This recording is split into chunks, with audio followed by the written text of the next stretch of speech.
Service or business in astrology? That's the topic for today. I'm sure a lot of people would be excited to understand about whether they should be doing the service, whether they should be doing a business, or what they need to do. Whether they want to be a self-employed, or they want to be a salaried professional, or they want to be a business person, or they just don't want to do anything. All right. So let me see that kind of combinations that anyways can be seen in your horoscope. If at all you analyze your horoscope from the astrological point of view, right? So you can able to predict whether this person will be suitable for service industry, or this people will be suitable for becoming an entrepreneur. Okay. So that happens if at all, if you analyze your 6th house in the birth chart and the 10th house in the birth chart. The 6th house talks about service. If at all 6th house is stronger than the 10th house, so ideally there will be some table called as Ashtaka Varga table. So this Ashtaka Varga table will be rated from 0 to 36 points. Each zodiac sign is given certain score between 0 to 36. The people who know little bit of basics of astrology will be aware of what I'm talking about.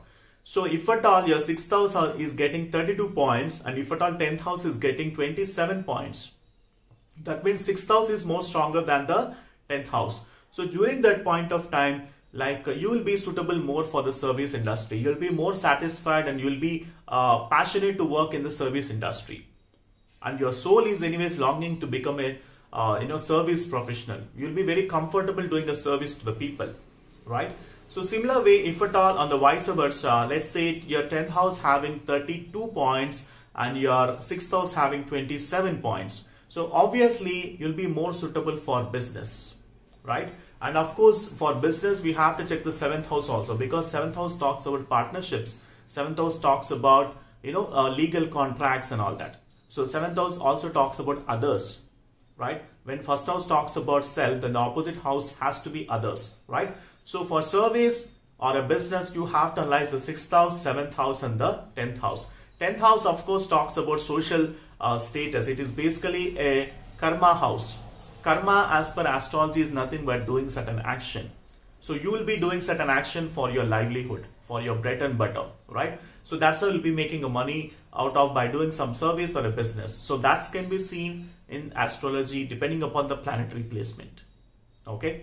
So depending upon the planets situating across the birth chart in the 6th house, 7th house and the 10th house, we can come into a conclusion that this person will be suitable for certain type of service industries. I mean, it can be hotel management, or it can be IT industry, or it can be telecommunication industry, or it can be a healthcare industry, or it can be aerospace industry, or it can be a mining industry, or it can be a machineries industry. Anything for that matter, depending upon the planets placed in the birth chart, we can able to come into a conclusion that whether this person is suitable for a business or a service. And also we need to see the aspects. Many people will not be giving much importance to aspects in Vedic astrology. So let me tell you one thing, how much of weightage that you give for the planet that is placed in the birth chart, in certain zodiac sign of the birth chart, you got to give the similar kind of importance for all the aspects that zodiac sign is receiving.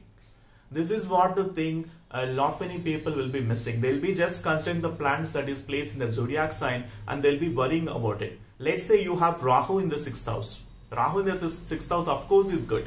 But at the same time, if at all Jupiter is watching Rahu, the effect of Rahu will get reduced. So that's what you need to analyze. That's how you need to come into a conclusion that whether your Rahu is actually positive or negative. Just that having a Rahu in the 6th house doesn't mean that it is negative.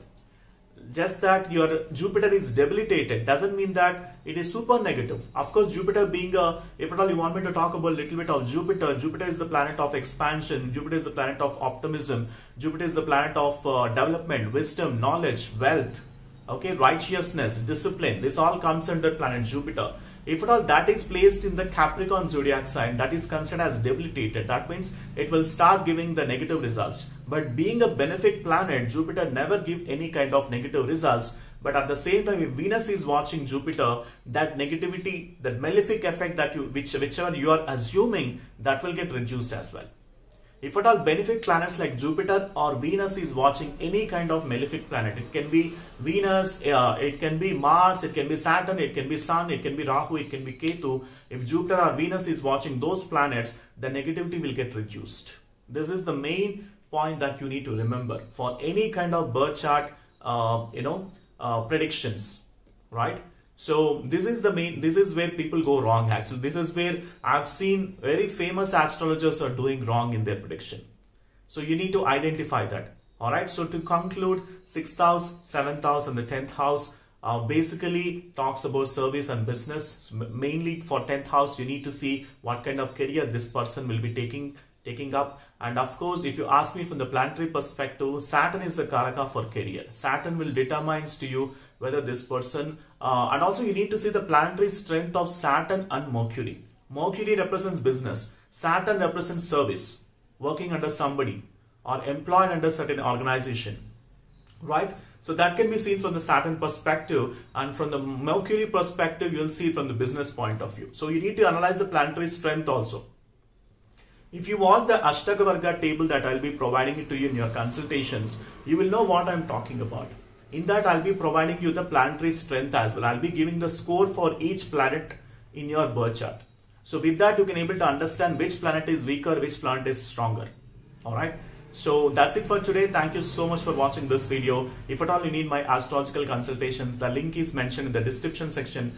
Do book for an astrological consultation. Once I get a consultation order, I'll be able to help you with a complete analysis pertaining to your individual birth chart. For that, I need your date of birth, time of birth and place of birth. And you can able to drop me an email with the kind of issues or problems that you're facing, so that I can able to analyze your birth chart from that point of view, and I can able to provide you the predictions. All right. So thank you so much, and I'll see you in the next video. Bye for now.